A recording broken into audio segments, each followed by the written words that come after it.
বৃষ্টি হচ্ছে, বৃষ্টি নিয়ে অনেক ফেমাস একটা ইডিয়মস আছে যেটা আমরা সবাই জানি, ক্যাটস অ্যান্ড ডগস।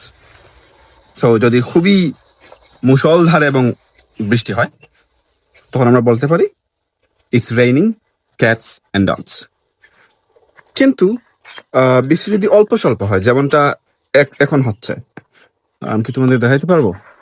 দেখো তো, ক্যামেরায় হয়তো নাও ধরতে পারে, এত কম বৃষ্টি হচ্ছে, যেটাকে আমরা বলি যে ঝিরি ঝিরি বৃষ্টি, যেটা বলে একদম অল্প স্বল্প।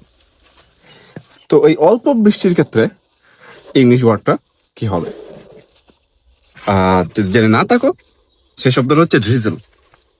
তো আমরা যদি বলি যে এটা ঝিরি ঝিরি বৃষ্টি হচ্ছে, এরকম যদি বলতে চাই, তাহলে ইংলিশে বলতে হবে ইটস ড্রিজলিং। অলরাইট।